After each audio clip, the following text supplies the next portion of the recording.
competency is not a prerequisite for dignity at work. You don't have to be the best performer before your colleagues start to treat you like a human being. It's not contingent. Human rights are not contingent upon performance. And so going into a space where I met coaches who will say, let's first get you to be top performing, then we'll handle the poor behavior. Well, that sends the wrong kind of message that respect, humanity is contingent upon me being the absolute best of every single person that I work with. Have you experienced burnout, trauma, discrimination, bullying, or harassment at work? To many of us, hearing that this kind of thing still goes on in the modern workplace is surprising. We may even use the word shocking. But today we'll be discussing why that isn't always a helpful reaction, the importance that language can play in that debate, and more. My guest is Jimi Okubanjo, a former management consultant, TEDx speaker, and filmmaker. Jimi has witnessed firsthand the challenges that women of colour in particular can face in their careers and the toll that that sort of thing takes. And today has a passion for helping others overcome this kind of workplace trauma and find joy in their careers. Her journey includes the TED Talk called Supporting Others with Workplace Trauma, which I have to say I've watched it. It is excellent. And more recently, the documentary Arise Firebird, which explores the themes of resilience and empowerment in the face of adversity. So today we're going to be tackling some important, meaningful, and sometimes uncomfortable topics. And Jimi is a perfect guide to take us on that journey with the experiences she's had, the empathy and compassion and humour that she offers to the conversation as well. So without further ado, let's welcome her onto the show.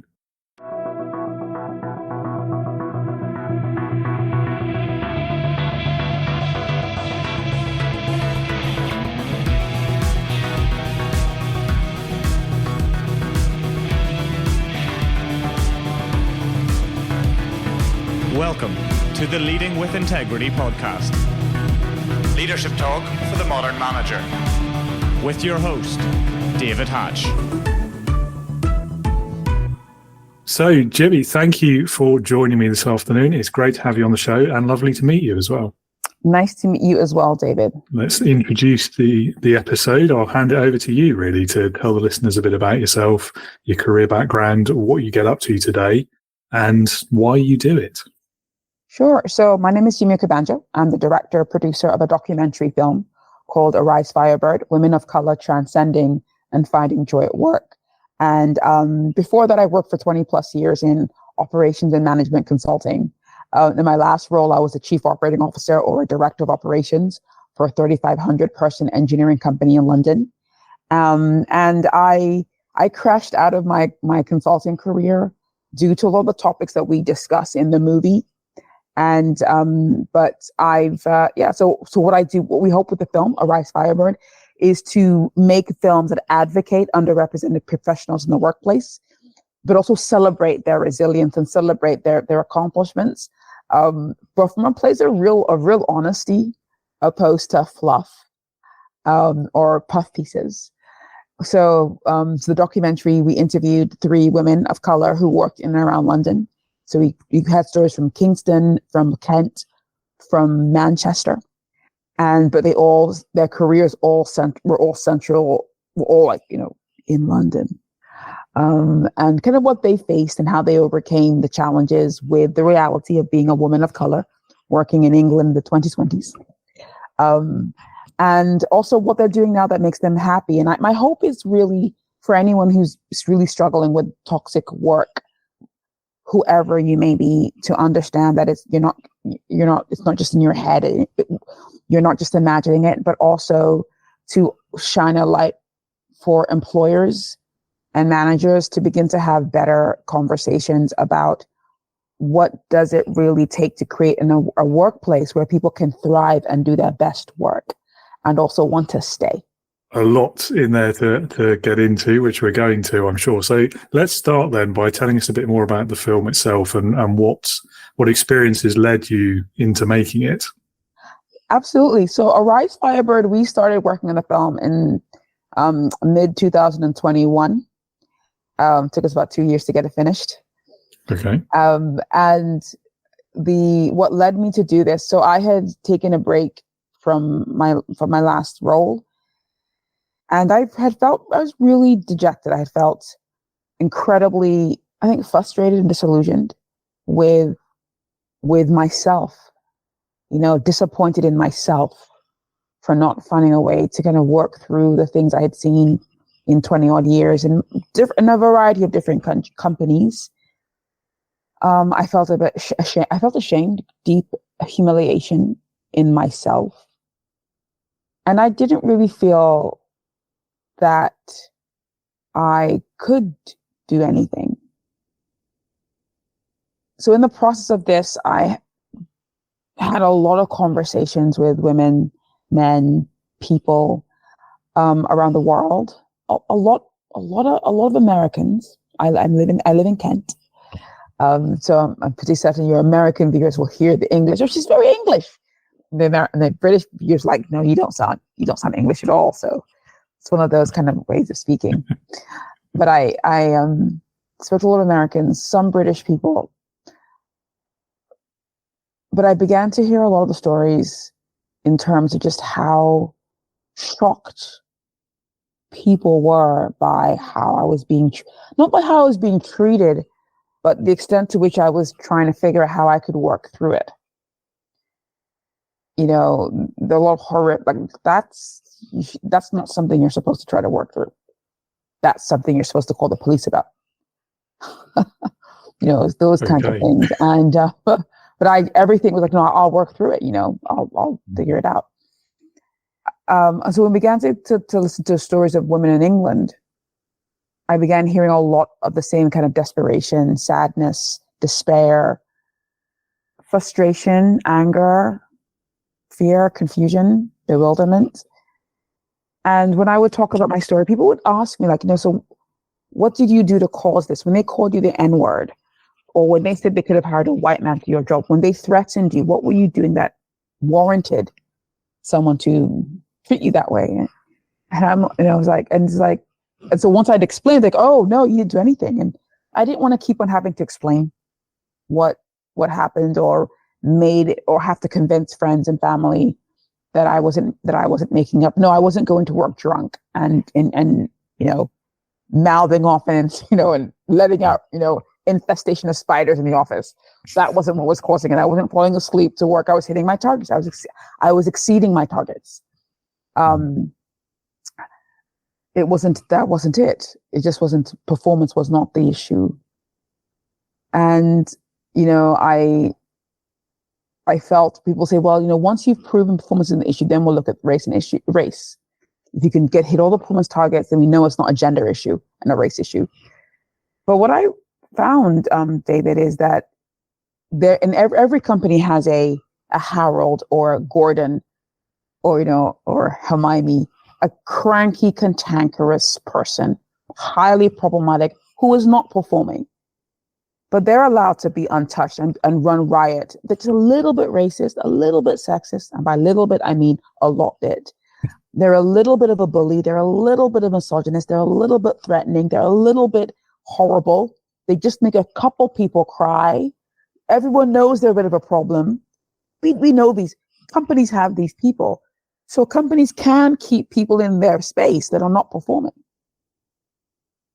And I don't think it's fair. And what we hope with the movie is to let people know that you don't have to be, competency is not a prerequisite for dignity at work. You don't have to be the best performer before your colleagues start to treat you like a human being. It's not contingent. Human rights are not contingent upon performance. Mm-hmm.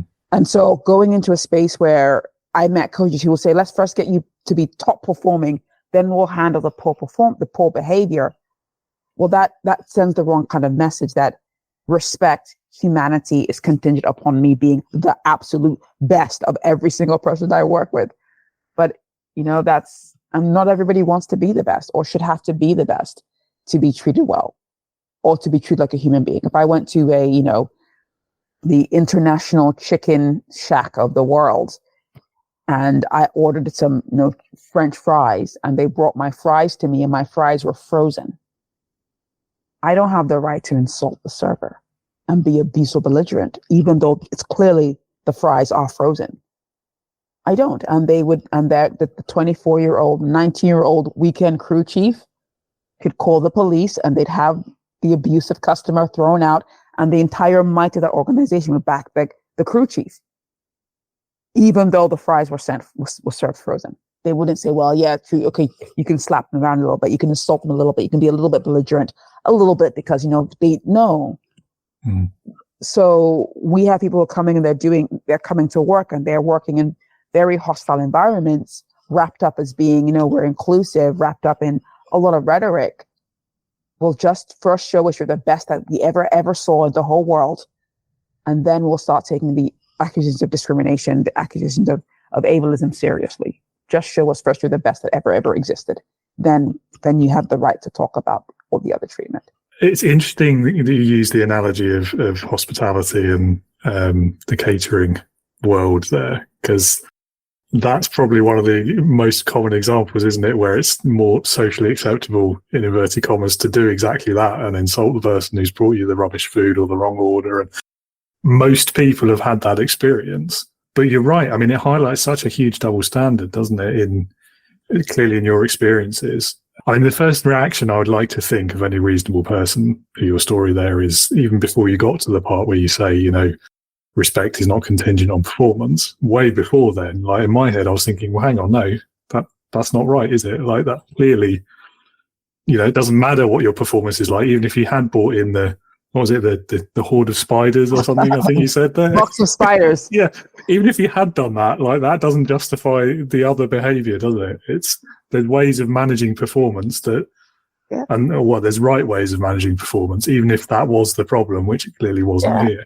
I mean, if I brought a box of spiders in, you call the police. I mean, that's it. You just don't get involved in that. You don't have to. Yeah. Or maybe like have a conversation and look into why you've done that and what was it that made you feel like you had to do that, and that was. But you can also call also call the police. You don't Indeed, have to. We'll just do it ourselves. We'll just arrest you and lock you in and do our. Yeah, I think that. I don't reasonableness. I have a very different relationship with the reasonableness, because I don't know, because I feel like when I tell some of the stories and people say that's shocking, Jimmy, like we can't believe this happens. It actually hurts a little bit every time someone says it's shocking, because for people in my community, it's not shocking. It's like, we've been talking about this for decades. This is not new. So the shocking piece comes in the fact that I'm shocked that you haven't believed all the times this has been raised. You've chosen not to believe it because you've thought, okay, well, they're just playing the race card. They're just like, I would love to have that card to play, because clearly, I mean, I hear great things about this race card, but where can I get one? I can play it, and then you get something back from it. I wish I knew I wish that this was a thing, I'm 5 feet, short person card, the women's card. What is that? I say this in the sense that I don't know what reasonableness is, because the people who have done this are reasonable people. They aren't people, caricatures in suits and, green faces with a black hat and a cauldron. These aren't. They're everybody. They look and talk like normal people. They are. Many of them consider themselves to be liberal in many ways, and it's not. I think that one thing I would love people from this space to take away from is that these aren't straight out there, some guy behind a tree, cackling and planning this. It's us. We are the ones doing this. It's not a stranger. Allies who wear the lanyards and do all this. They also say some of the horrible statements. I mean, as we've been promoting our film, some of the most hurtful statements I've received have come from heads of DEI. Wow. Yeah. And heads of HR. That's less surprising, sadly. So it's in terms of, it's not what you're saying isn't true. What you're saying isn't real. That that we think we'd rather have, that's what we hear from a lot of these people. Now, a lot of these is a DI. The ones who say this tend to be heads of HR, tend to be men who say this, or white women definitely tend to be the ones who say the more unpleasant things. But I've had a couple Black women say things that have also been very upsetting. And again, it shows the degree of how much we've internalized the toxic views about the stories of people and people of color and women, and how uncomfortable it is that we really, but it's very prevalent. But I do think all of them will be considered to be reasonable people. I would consider them to be reasonable people. So reasonableness, if that's all it took, we wouldn't have this problem. Fair point, yes. And I think that actually makes it a lot more scary, doesn't it? And yeah, I mean, shocking is, I get where you're coming from. And this is, I think, one of the interesting things about the context and language, isn't it? Shocking versus surprising, maybe, I think. I mean, it may be for you. I mean, for me, it's not. It's like saying, I just discovered water is wet. No, fair, yeah. it would like, it's like, if I've never seen water, so I'll tell you that was surprising for me. I was in my 30s when I realized, because I lived in many different countries, so I never really believed in Santa Claus. I grew up people who didn't really believe in Santa Claus, and I went to school with people who never did. So I was in my 30s when I realized for the first time, it was shocking that people actually were raised believing Santa was real. I did not know this. That was shocking. I remember the moment. I remember the moment. I was sitting with somebody, and it's a grown man was you really were raised that that's shocking. So it's always going to be that situation, but it speaks to something. I was shocked by that because I have a worldview where on movies kids believe in Santa Claus, like in movies people fly. I just assumed I can enjoy a film where seeing a child believe in Santa is like watching Superman fly. It's fictional entertainment. It took a while. Okay, no, it's actually real. Because I never did. I remember going to Santa when I was really young and getting very angry because he kept lying to me. Because my parents at home never said, it wasn't like, they were like, no, there's Santa, but it's fun. It was so fun. But just don't lie. It's great. I mean, I went to McDonald's and see all the back in the day, they had the McDonald's parties and you have all the little, I knew that Grimace wasn't real, but I still had fun hanging out with Grimace. So I remember that. I do remember that Santa thing. And it still makes me a bit angry that he just kept lying because there was no point to lie with that. It just made it less special. But that still being said, that was shocking. And I think for some people, it'd be like, I'm surprised you're shocked. So that's how I think for me it is that I do think for lots of people who watch this film who are not from the affected groups, they will, the word shocking is the answer. And that's the truth. And it is true. What I'm coming to terms with is that, that's the reality, that it is shocking. And it's sad for me that it's still shocking, which is why I'm glad the film is here. So hopefully people can recognize, okay, it's not shocking anymore. It should be less shocking and know that this is the reality in which we exist. And it maybe, we know this and we choose to operate in this reality. Yes. Yeah. I get where you're coming from and I understand what you're saying. I probably agree. For people who are outside of that group who've not had those experiences, though, particularly in this country, I think it's a bit more out in the open in the States, potentially, but you can correct me if I'm wrong there. I think a lot of people in that position in this country, certainly, it's easier to believe that it's not that bad compared to even the States, whereas actually it's maybe just a bit more under the radar and a bit more covert, and that's why it appears shocking.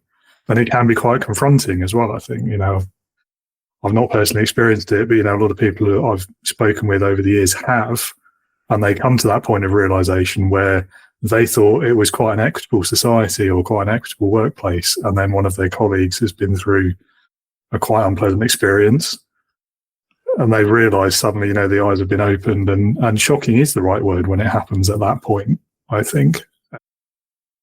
When we get to the point we are now in society, and without getting into the politics of it, whether or not this sort of thing is still surprising, that's, I think, a different question. Sadly, it's probably not. So I guess the next question then is, if the vast majority of the people doing these things are just normal, reasonable people, why is it, do you think, it is such a common thing? I think we all want to believe that there's good in the world is fundamentally good. I think that.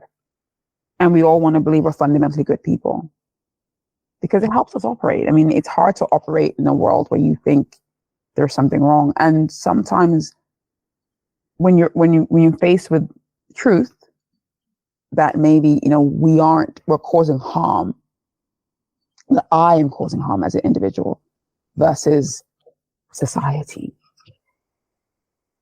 It hurts, David.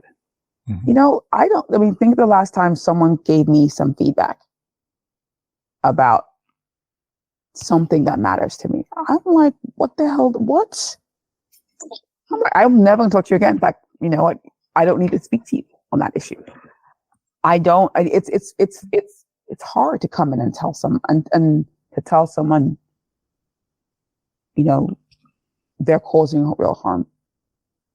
Because if you are a human and you are,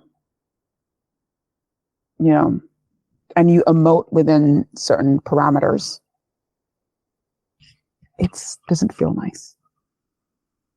It doesn't. Now, some people don't emote within certain parameters for various reasons, and that's a different story, honestly, because we have a massive spectrum in how our brains work. But for a lot of us, I'd imagine it just really hurts. And then how do you get support from that? And then who do you go to kind of talk through that with?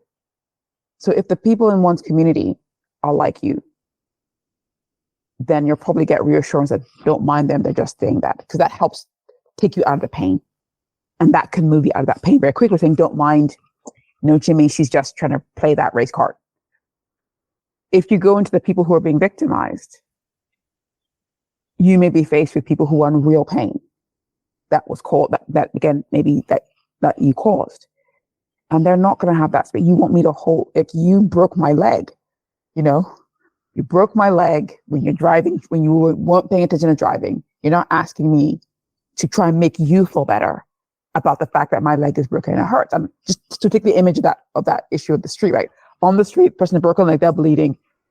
The driver parks the car and asks them, can you tell me, how did I hurt you? It's like, so where do you then go? So where does that person go to process the fact that they have done something? Because it's not, and so the temptation may be going to the victim in their pain, which isn't really maybe the best place to go first. Or going to people who say, no, she was walking at night without high vis, so don't mind. You should have hit her, it's fine, no problem. Just, just roll the board into the bushes and drive off, not a big deal. So I think there's that space around what I hope with the Rise Firebird, but also with people who want is with the Rise Firebird, with TED Talk we did, but also with they have other resources to begin to find a safe space to inquire, to ask those questions. I know some people hire coaches to help them in this space because that is a safe space to talk about it and to admit you don't know. Like if I began to suspect, I joke about with Santa with kids because it's fun, because I just like to tease children, which is why I kept up that helped me keep up the Santa facade and not spoil anybody's young Christmas. But when I began to realize kids believe this, for example, I didn't go to children and start asking, do you really believe Santa is real? Right? I had to go to a safe space and talk to other people about it. But I didn't go to the kids to asking, like, why? Or people who make money in the Santa business saying, why do you perpetuate this? Because they're going to be very defensive. If I'm kind of asking those kind of questions, they may get defensive. And the young children will be like, what are you trying to ask? Like, they may now begin to fit it all together. Santa isn't real because, Jimmy's asking these questions that are feeding on their own suspicions that have been growing over years. And I think that safe space is important for anybody to be able to go and ask to make an investment. If it's important, you know, that may be a financial investment and maybe a time investment to begin to get educated on this and get and to build one's awareness on these issues if it matters. I know I am a cis, straight woman, able-bodied Black woman. So while in many ways I receive a disproportionate amount of challenges, I also recognize that transgendered women, men, women, people with disabilities who are Black women with disabilities, neurodiverse, depending on, again, how that manifests, there is a lot of more people, even within my own community, who have a much harder time. And I cannot say that I know what they're going through. I can speak for them.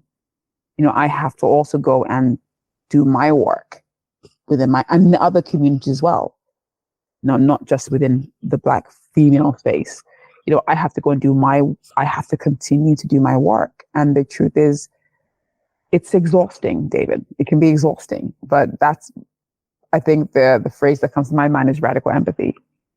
If I want to be in a relationship and I have to commit probably for the rest of my life to want to know these things. So there's another interesting analogy you've chosen there with the car accident, and I think that's wrapped up quite nicely in the problem here about admitting fault even to yourself when you're the one who's caused harm.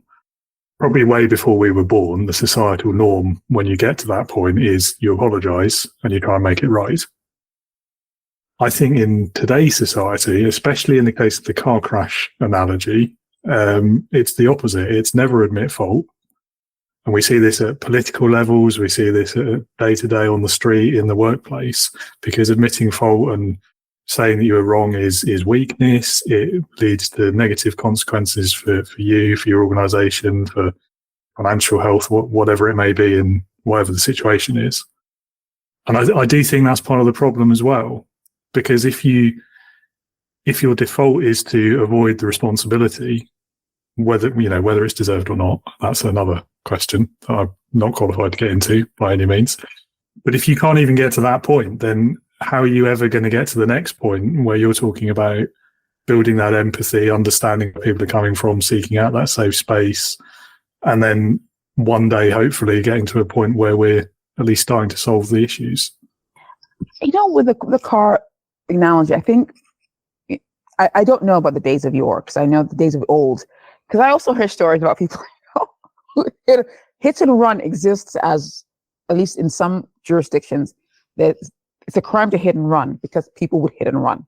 So clearly something was being done in those days of old, where people were hitting and running. Thus, they had to put the laws in place to stop them. Well, not to stop, at least they have, like, you don't hit someone and then drive off. So, but I do think but I do think in terms of, you know, let's say the accident happens, you know, and it's a because here's something I also want to be clear as I say this. I've made mistakes. I know I've harmed people, intentionally, unintentionally. It could be expectations weren't met. Okay, that you thought that I would come and paint your house. And I was just coming to have coffee, but you really thought I was going to come paint your house. And that causes pain and that causes difficulty. And there may be nothing I can do in that scenario, except for, you know, maybe not even apologize. I thought I made it clear. I'd come and have coffee and talk about what you want to do with painting. But you really thought, no, I was talking about coming to paint and then have coffee later. It's not always as straight as, so with the hit and run, it's not always as straightforward, because someone can be hurt really because of various other reasons that are out of our own control. And yes, we can then be the focal point of that pain. This is why the conversation is important.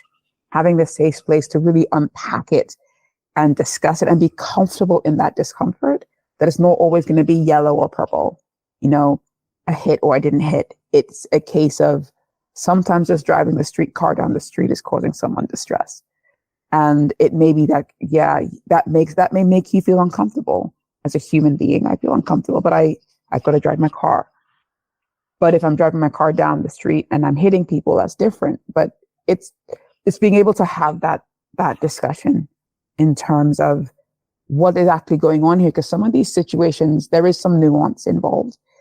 It may be the person, for example, maybe you're driving down the street and someone says, "You stole my car," and they have a heart attack and they die, right? You didn't steal that car. Your car just looks just like theirs. But again, you may feel there's still some emotion to unpack just because that person's past trauma has come up in that moment. And you were the catalyst for a fatal heart attack.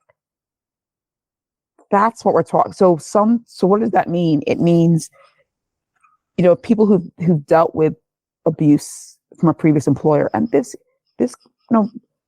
can be any person, any human. They've been abused in a previous employing setting.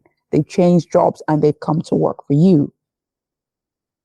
They may be carrying stuff emotionally, mentally into this new job because I haven't found any scientific studies to back this up. I haven't found any scientific studies that prove changing job miraculously cures all mental health issues. So we can say, well, you may be the one employer that puts everybody like they're amazing. You could be like you're the one employer. You've done the work. You created a safe space. You're doing all the right things for your team members. You're really, really over-indexing to make a space a great space, as well as linking it to great performance. You're hitting your numbers, and clients love you, customers love you. You're able to pay bonuses. You're hitting all your stock prices going up. It's just a great company, and some companies have those moments. We're still recruiting people from a job market that treats their employees badly. And so you're going to bring someone who has that history into your space. How are we able to support them in that? Especially they may not even know themselves they're dealing with that. So us having a very realistic approach that as we're hiring more knowledge workers, who we need them to use their minds and their ingenuity and their thinking to work. They're also coming in from spaces where they may be traumatized or abused. So I definitely think what I would encourage companies to do when they would, even using our movie or other movies or resources, is to create spaces for leaders to have that difficult conversation, to really say, what do we need as an organization in this time? What do I need as a manager? Because again, I think another massive assumption is just because you're a senior executive, you don't have any mental health needs. So we always say, if you have an issue, take it up, just escalate to your boss. But at some point, there's going to be a boss who's the final source of escalation, unless they're like, some sort of deity. How is that going to work? How are we helping our leaders also process this? Because they're going to make mistakes. And it's one thing in terms about admitting culpability or not admitting culpability and what you can legally or not legally do, but they still need the space to process what they've done and how they're going to improve and go better, and have the space to take some healthy risks, knowing that some of them will not pan out. And there may be some backlash, and there may be some really hurt tears.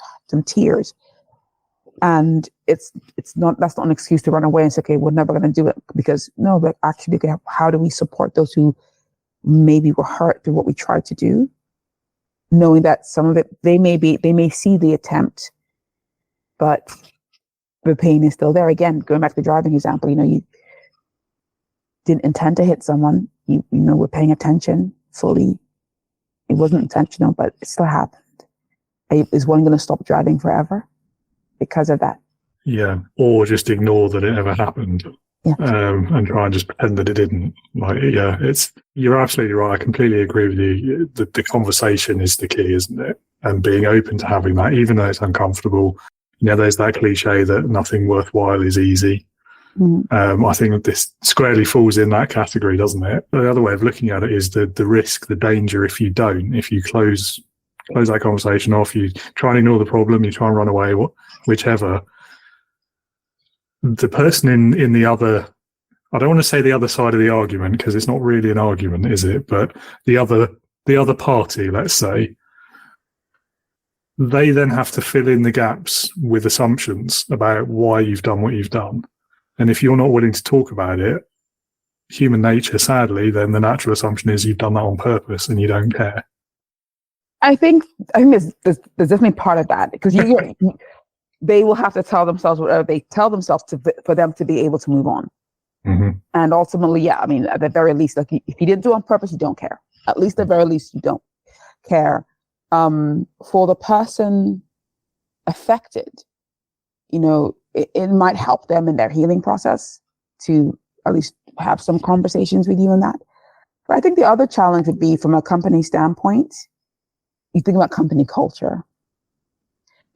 People who can leave will leave. And so people who where that environment offends them truly. So it's like a race to the bottom. And there's some, I won't name some, but we know some companies where that's more of a problem than others. It's a race to the bottom because those are regardless of ethnicity, gender, age, sexual orientation. If what's going on there so offends them, they will go and work somewhere else. Those who are I'm not a perpetrator, but I can live with this kind of behavior, they'll stay. Your underrepresented groups, those who have options to go to other places, will go to other places.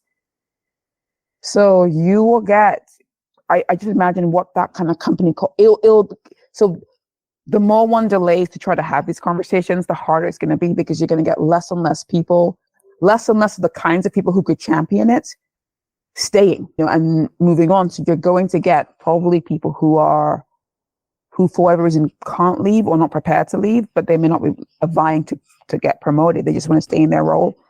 For your underrepresented groups, and you'll get those who can will promote themselves and hop into another space and look for their success somewhere else. And then the leaders you need to really drive this are going to be going to other companies. So you're going to get leaders who actually, I've seen that where it is just going to spiral where it's unpleasant. The consequences is we know that in certain sectors, there is a skill shortage. To have a skill shortage and to know that women and people of color do not want to work in those sectors. For example, I know a lady who's a mathematician who drives a bus. A mathematician in the UK drives a bus. And, we know which sector does not need. I'm not teaching. I mean, mathematicians are needed in probably most of the scientific and engineering sectors. And she's driving a bus. We have a lot of people like that who are advanced technical degrees who are doing who have checked out of that space. And so, but we have a shortage, like nuclear power is a shortfall. Healthcare, there's a shortfall. And we're having these qualified people who are just leaving the industry entirely. And you have to try, and how are they going to meet that shortfall up? So the idea, well, we'll just go ahead and compete for the same people. Yeah, you can. But many of them are checking out of it. So I think there's that space in terms of, for us society, our power, our water, we need these people working for us society to continue. And they're choosing not to because they're being treated badly at a very high level. Yeah, it's one that comes up a lot, particularly around the STEM careers and gender. Yeah, I mean, I've had heated arguments with people about that in past jobs. The one that always wound me up the most was none of these kinds of people are applying for the jobs, so there's nothing I can do about it. Yeah, I mean, I've heard that too, and I hear that, and I think that it's not worth arguing on those kind of statements, because I feel like if it really mattered, they would find the people. It's because it doesn't matter and they can get away with that. And there's the belief I've had many, do we even have Black women who are mathematicians in the UK? Do they even do those kind of careers? If I ask people, what do you think I do for a living? That's you sell jewelry, you work, they wouldn't ever admit that I have an engineering background, 22 years, and they wouldn't. So I don't think that, so this goes back to the point around, for why this conversation is important, because it's a difficult conversation to have. Like, if we're not bringing the right people, right, what's going on with our process? But it's a hard conversation because it means maybe looking at oneself, and it is painful in terms of challenging beliefs and systems. I honestly believe this. You want to find any kind of STEM person, look at bus drivers. You'll find them there driving. Yeah, I got 2 degrees in physics, a PhD in, theoretical physics, and you're driving a bus. Like, I'm never going to go back. Never. So one day I'll do, maybe there'll be a project, So now I'll start going through the bus drivers and finding out, especially in London, like all the scientists that we have that drive buses in the city, and talk about why are they doing that. But it's just an uncomfortable conversation, and I think that's the bottom line with it. Mm.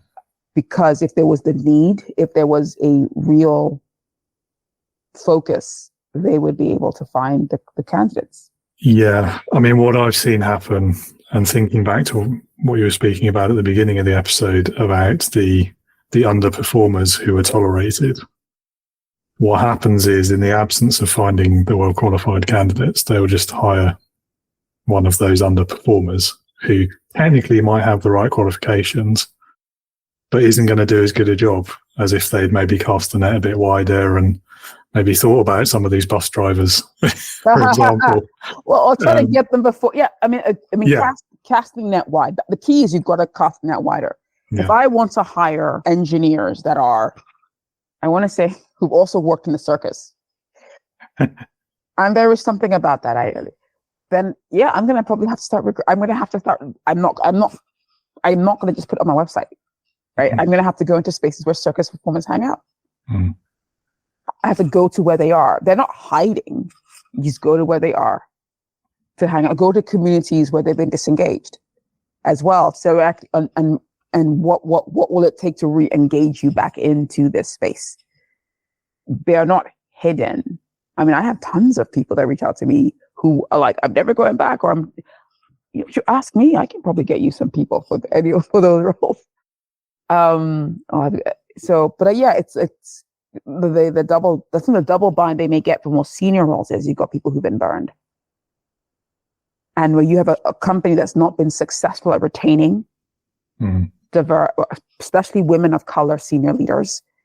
If I'm going to a company and they haven't been able to have a woman that looks like me be successful in 2024, the truth is that I probably will be a little bit cautious, because it's 2024. It's not like it was 1984.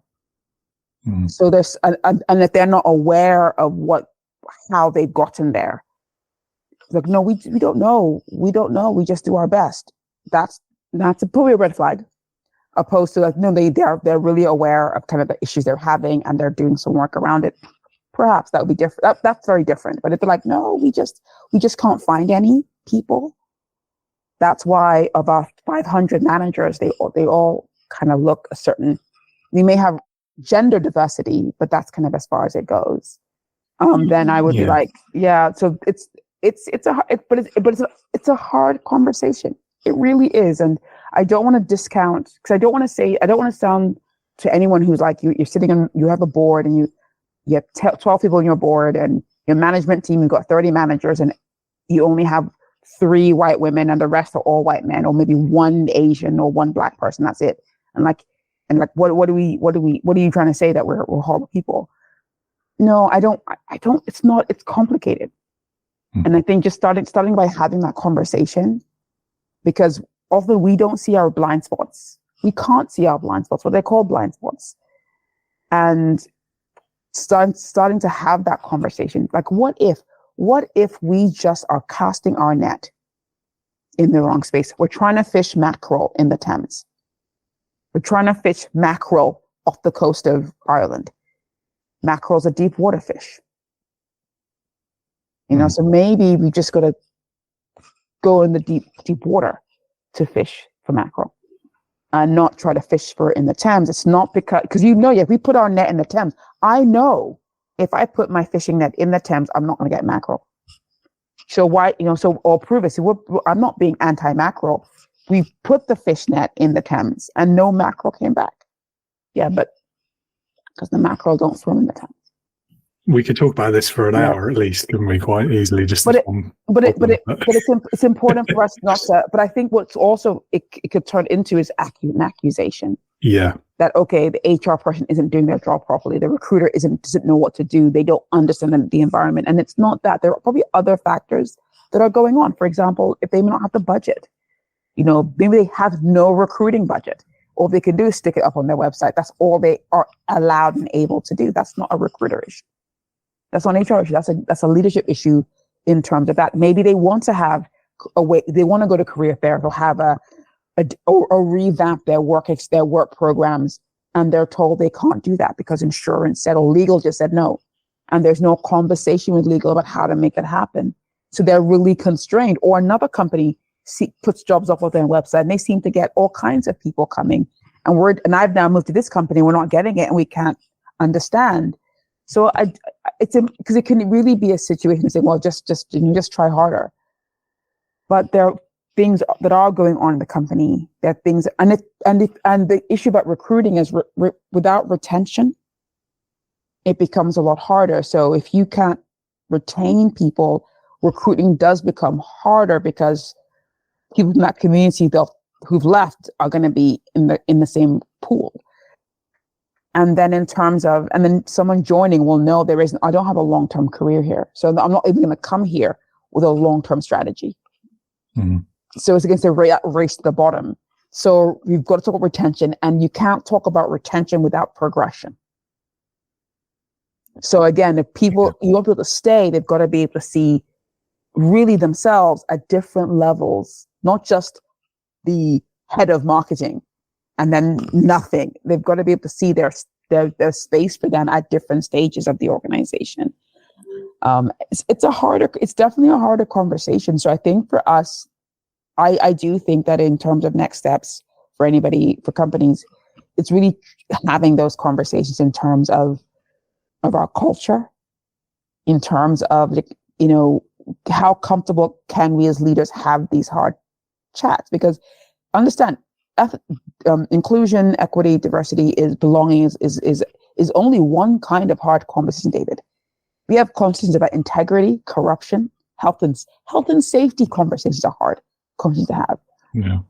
Performance improvement, mental health, mental well-being, personal finances. A lot of our employees who work for us, we don't know what's going on with them financially, and that's going to be a big issue in terms of they spend all the time at working, they're not looking after themselves financially, and that could be a problem. So we do need to get, I think, just generally across the board, better at having these uncomfortable conversations where we're not looking to dominate and have like you are right, I am wrong, but actually how do we get to better? How do we have a conversation that allows us to grow versus feel ashamed and humiliated? So much of what you've said there, I wish we had more time to get into it. I think when you think about the recruitment and the retention piece, and you look at things, I can't remember the exact statistic, but the FTSE 100, the number of any minority really, I mean, pick one. It almost doesn't matter in terms of the statistics. In every case, I think it's single-digit percentage, isn't it? At best, I think there's a couple of the groups that it's less than 1% in some cases at senior executive levels. And with what you're saying there about the retention piece, you're right. If you don't get that bit working, then this problem is never going to be solved, is it? And I think it is, as you say, it's about casting the net wider. It's about understanding where these different groups of people can be found, and not just assuming if you throw a job advert on LinkedIn or something that everyone in the world can and will find it, because that's clearly not the case. I've never got a job off. I've never been hired for a job I applied for. Well, that's interesting. So I'll be honest.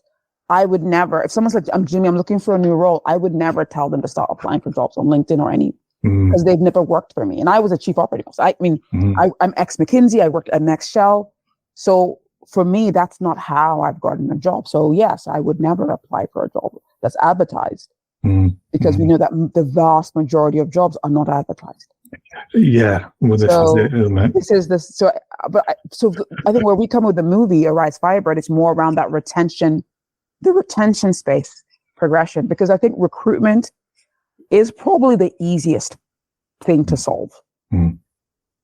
Because recruitment ends from, I guess, when they pass their probation. Let's just say that's like 1 month, 3 months, or 6 months, depending on the organization.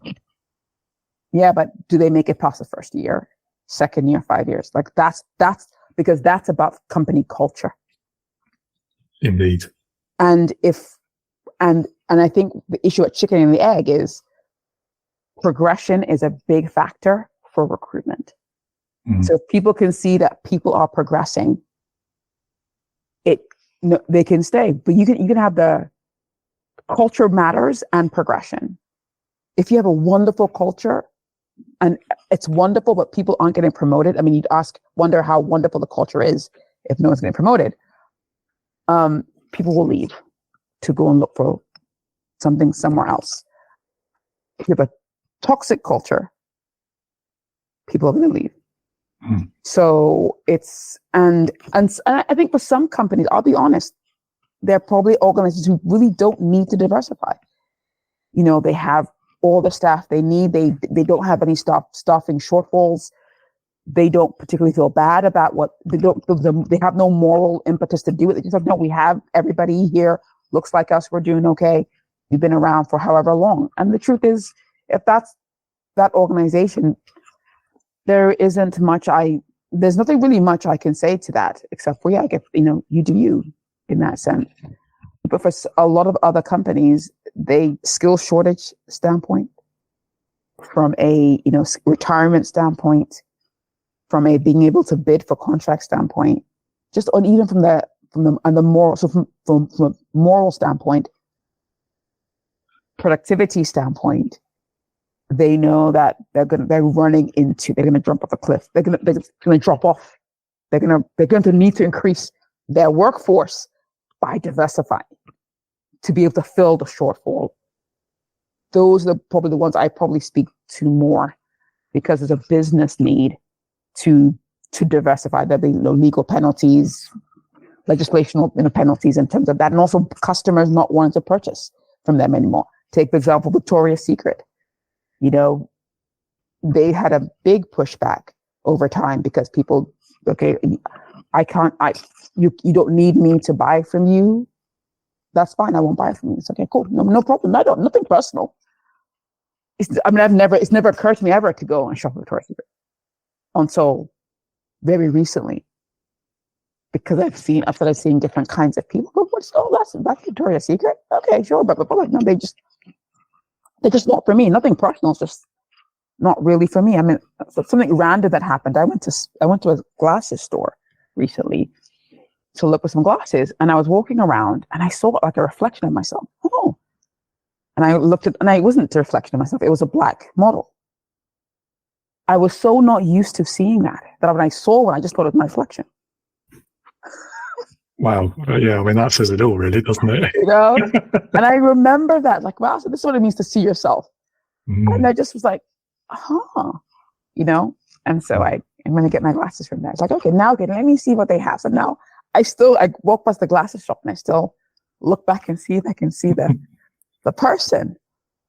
It does a lot but that's from a consumer standpoint. So if you're in a business, you're not selling to people, you don't need my income, then I mean, there's a legal standpoint, an ethical piece, but sure, not a problem. But the problem is now is like, people get very entrenched when it comes to shopping.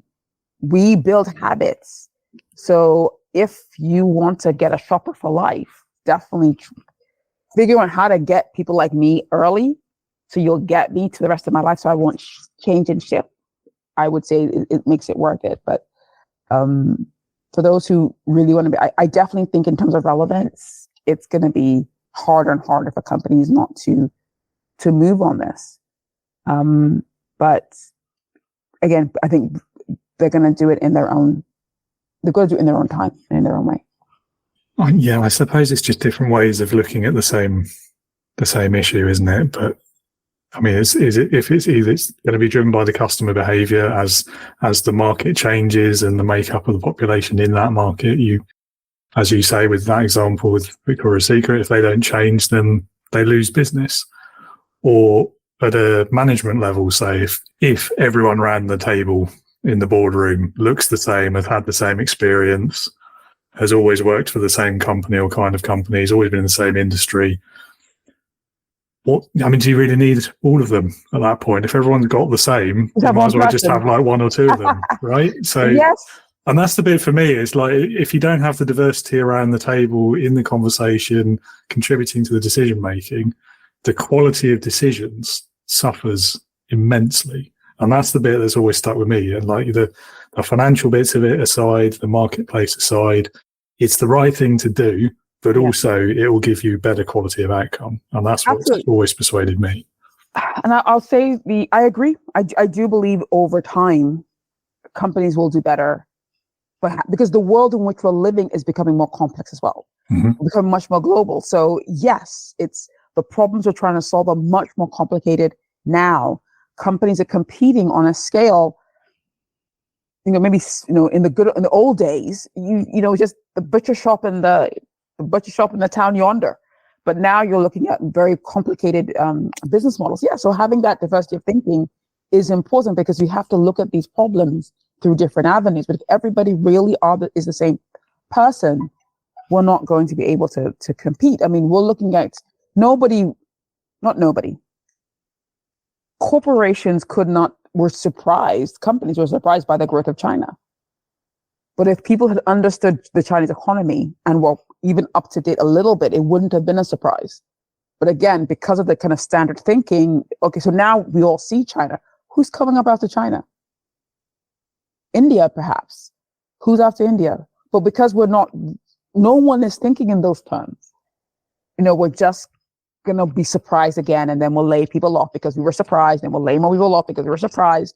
Versus actually, how do we get ahead of this? And for companies who really want to get ahead, I do believe it's going to be, like I said, the diversity of thinking. But or on the flip side, those that choose not to are going to may fall further behind because those who are investing in it now are going to reap the benefits in the future and will fall behind. And so the only thing I would say is just make sure your pension. So if you're not a diverse company, just make sure your pension isn't in your company stocks. You'll be retired by the time this thing pays off. So, Yeah, that's a good point. That's a good point. And and it will, again, sooner or later, will come back to your ability to attract the right kind of talent as well. And again, we've discussed why representation matters already, and it's come up a few times in the past in other episodes as well. But if people don't feel represented in that business, they're not going to go and work there. So, why would they? And you've got to. And again, it's back to retention as well. Like if you can't keep those people once you get them in, then and with the toxic culture angle as well, then you're never going to solve the management level problem either.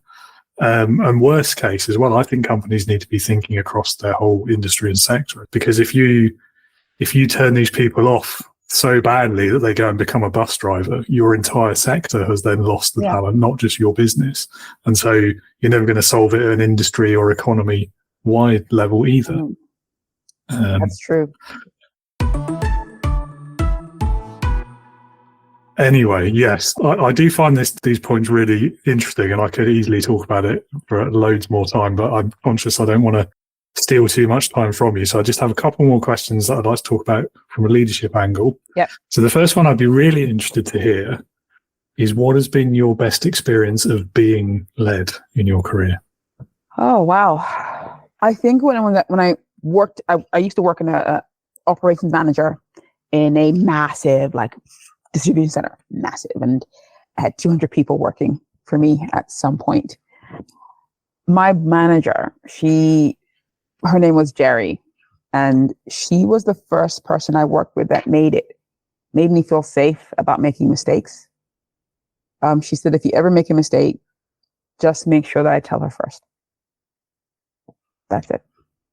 Just make sure I tell her first. And I wish that I had more leaders like that in my career, who would fight for me.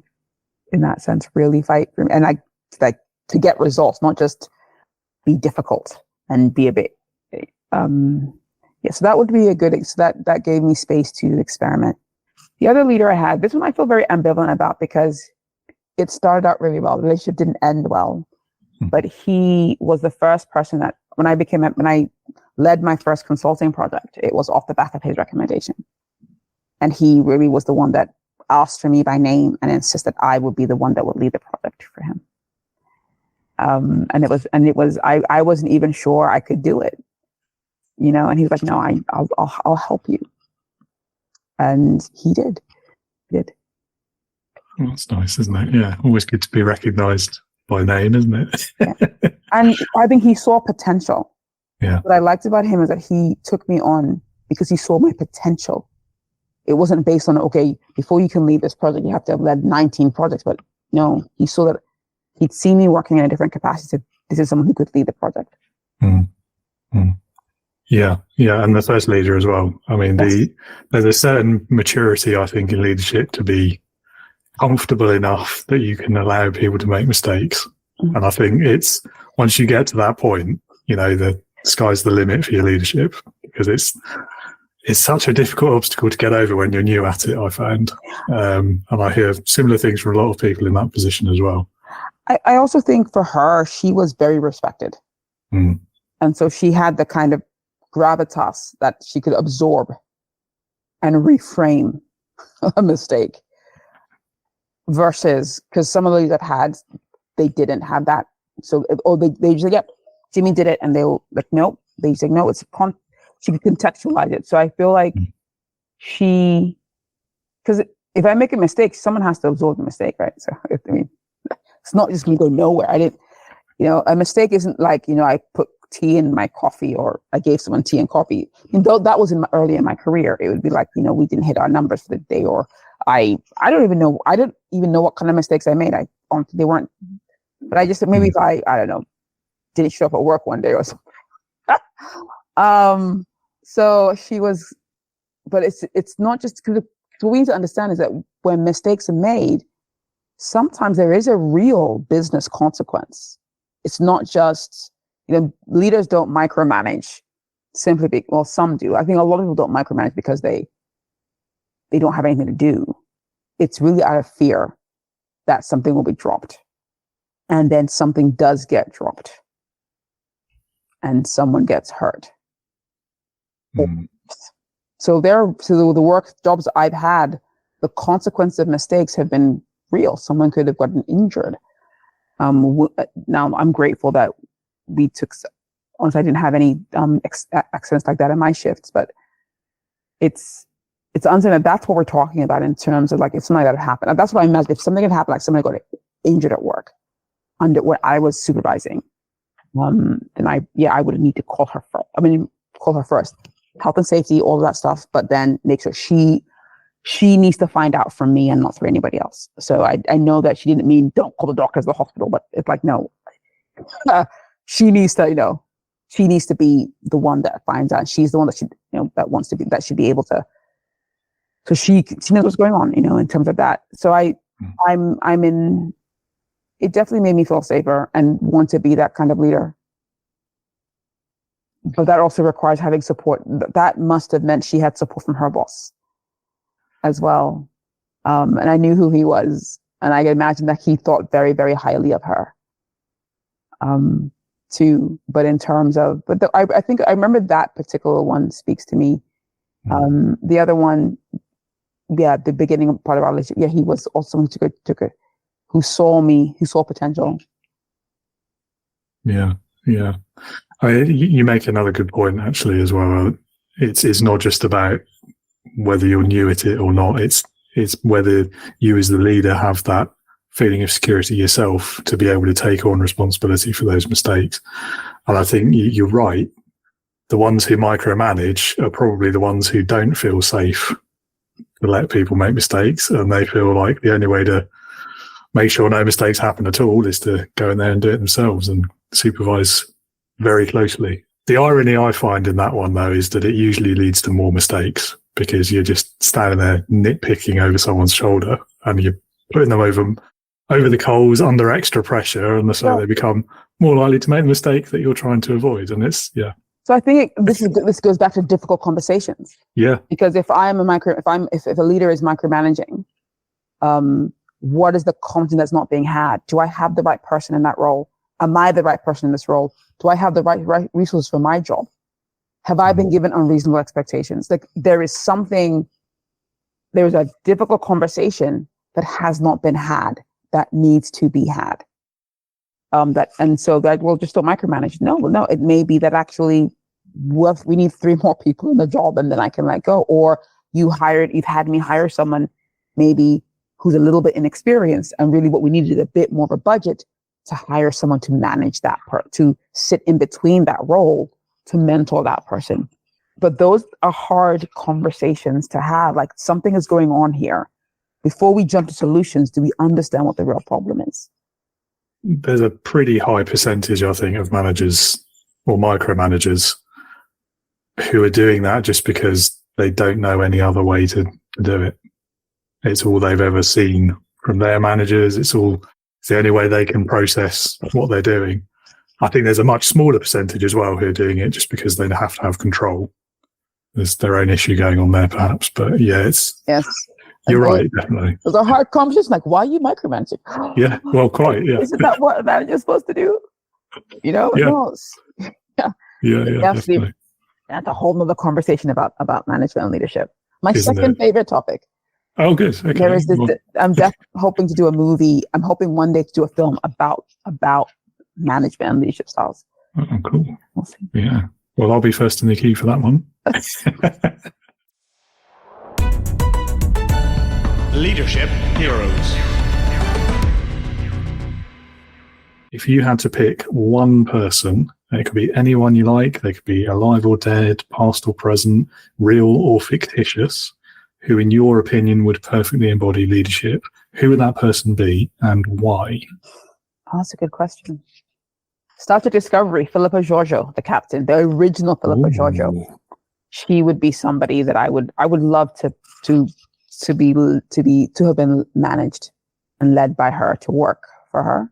She seems to be a really good, the few scenes we've seen of her, like when she was a lieutenant, she made a case to bring someone into the Federation an alien, and she fought for them to come, again, untested, and that could have come back to haunt her, come back to bite her in the face.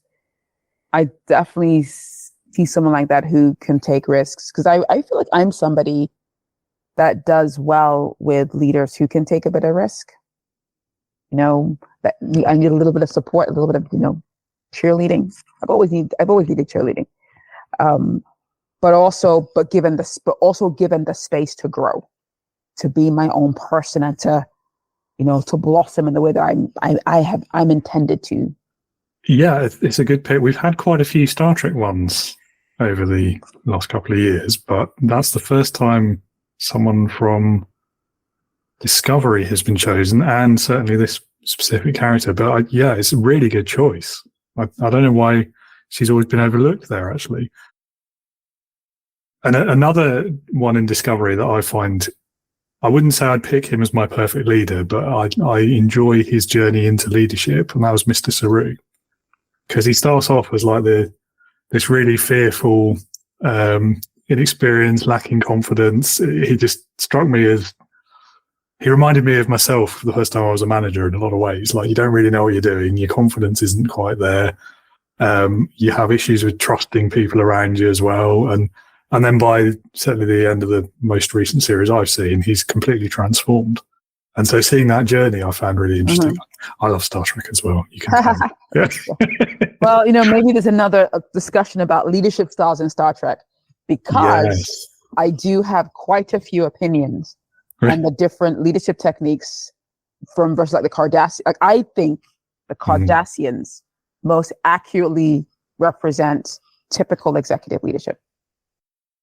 Ooh. I do in many ways. And in terms of that's what I really feel the corporate world is a lot like the Cardassian way of doing things.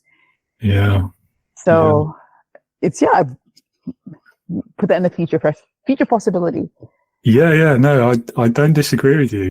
Like some of the corporate things I see with Cardassians, like a lot of the like they're competing. They compete among themselves. They're very polite. It's very rare you see the Cardassians getting angry or frustrated. But it doesn't mean they're they're on your side. So I think in terms of some of the toxic sides of leadership, I would say sits with the Cardassians. Yeah. So I like the examples of when they have done atrocious things and they reframe it back into, it was for the greater good. They were trying to help, so it's I definitely see examples of leadership styles that are very Cardassian in their framework. I don't necessarily think the Federation's approach is better either, in terms of what they espouse to do and what they actually do. But that's like a whole Star Trek podcast. Yeah. I mean, it's I know where you're coming from with the Federation. I think their naivety at like a galactic level is just impressive to see sometimes, isn't it? Well, but also their desire to assimilate. I mean, the assimilation model, like for you to join them, so their goal is what they desire is to be able to assimilate, into the Federation. They have, rather than having alliances, like they ally with the Klingons. The Klingons, at least as it stands today, don't want to be part of the Federation, but they have very few alliances like that. They really want people to be part of them.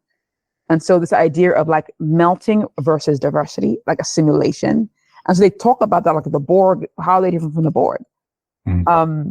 A lot of again, look at the representation. A lot of the Federation is human centric. Even like in the future, it's over indexed with humans. It's not the most of us. You go to all the aliens that sit on all the judges. You may have one person that isn't human, but the rest are all human, and largely, European humans, but still a lot of humans, a lot of humanoids. So very few gaseous races that are represented in the Federation. So it's very, it's a very human-centric organization, professing to be, we're very inclusive, but they're actually not. Yeah, that is true. And I mean, the irony there again is that Star Trek as a TV series has been various decades fairly groundbreaking in terms of diversity and representation. But then, you're right. I mean, the way they portray it is, I mean, I suppose it's catering to the audience to a large extent, isn't it? I don't know if there's any aliens watching Star Trek. There might be. I like Star Trek, but it comes down to it's my favorite of all science fiction properties. But it's something. So I like it when aliens call them on that, because sometimes they will be called on the fact that they profess this, but they're not. And it's good to see them wrestling with their own issues, because Star Trek tries to tell a story. And the more they can be self-aware of the fact that, granted, we know the reason why they're humanoids is budget. It's a financial, it's a financial issue.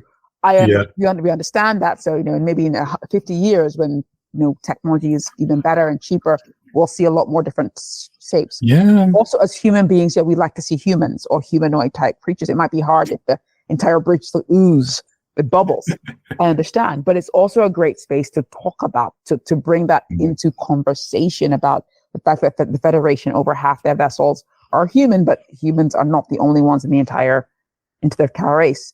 1,000 years in the future, and Discovery goes to the future, the president of the Federation, the head, is still a human. Like 1,000 years, you still haven't got a non-human, but the leader of Starfleet is human, but the president of the Federation is Bajoran Cardassian. So we've got some diversity going on there. So I just feel it's a great space to have that conversation, and it's good in terms of, I'm not saying this to knock it, because I actually like the show.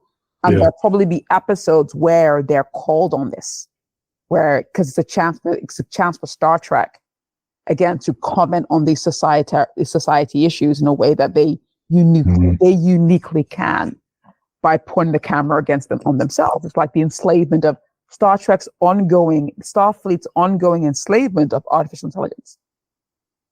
Like I still, it's like the whole data thing happened, the whole Doctor happened, and they're still enslaving images and enslaving, enslaving holograms after Voyager. Like we saw all the Doctor episodes. Yeah. And it's like they're not even, and it's not being discussed like it's a prejudice the Federation has.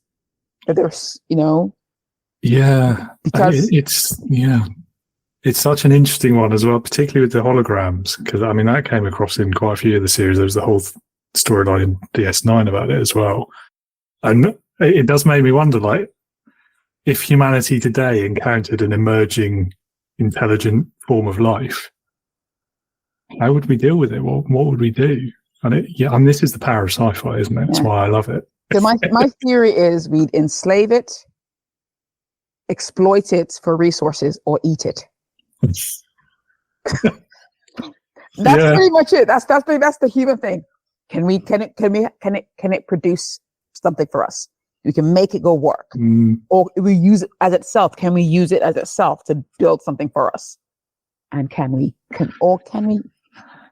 like truffle Yeah, and inevitably we'd probably fight a war over it at some point as well. Definitely. Yeah. Okay, so I've got to ask you then, given you have an engineering background and you're a Star Trek fan, who is your favorite Star Trek engineer? Oh, that's I love them all. So it would be, I have my top three. I'd say Roxanne Dord, B'Elanna Torres, absolutely, hands down. I just like that she was able to keep that ship running when there was nothing. Just like, sticks and stones, like, that's not even her shit, right? So B'Elanna Torres, Geordi LaForge. Geordi was just great. Again, flagship captain. Went from helmsman to engineering leader. And then Billups from Lower Decks. Billups he's a lot of fun. He's a lot of fun. He is good fun. Yeah, I agree. Yeah, interesting. I like that you've already got in your mind immediately the top three as well. You didn't have to think about it very much. Yeah. I have a game I play because I ran a Star Trek group a few years ago where we could pick so it's an icebreaker. It'd be like who's your favorite science officer, nice. And they'd come in and pick their favorite science officer. Who's your favorite head of security? Who's your favorite whatever? And but I think about it from time to time. I do. I probably spend more time reflecting on Star Trek than most people do. Oh, that's good. Nothing wrong with that. Yeah. Awesome. Well, I've really enjoyed this conversation, Jimmy. I hope you have as well. I have, David. The very, very last thing I'll ask you is if any of the listeners would like to watch your film or get in touch with you and learn more about what you do, would you like to point towards a website or similar? Yes. So if you're part of a company that would like to bring Arise Firebird into your organization, because that's primarily what we're doing, you can find us on arisefirebird.com. arisefirebird.com. Lovely. Okay, and I'll pop that link in the episode description as well, so everyone can find it easily. Lovely. Well, thank you again so much for your time. It's been really great talking to you today. Same here. Take care. You too. Thank you again, Jimmy, for being with us today. It was an educational and enlightening conversation. I hope the listener has found some useful lessons in there, as I have. We covered some important subjects there, but also managed to go into quite some depth on two of my favourite topics, leadership and Star Trek. So I really appreciated that, obviously, and thoroughly enjoyed it too. And I hope, listener, that it's inspired you to think about what you can do from your leadership position to prevent this type of trauma occurring in your workplace or adequately support those who may have been through it already. To learn more about Jimmy and what she does, check the links in the show notes and do reach out to her. And if you haven't already, then don't forget to visit www.leadernotaboss.com and sign up to my newsletter to get your invite to the Integrity Leaders online community. Thank you for listening and for your ongoing support of the Leading with Integrity podcast. Every download, every listen is noticed and is appreciated, listener. Do join me again next week when I'll be chatting to Will Yeski about his experiences in the military, what led him to writing his book, Damn the Valley, and his career before, during, and after the army, and all the leadership lessons he's learned along the way. It's going to be the first episode in a short series of 3 interviews with veterans that we'll be doing for the rest of February. And I hope you'll join us and get loads out of it. In the meantime, take care of yourself and be a leader, not a boss.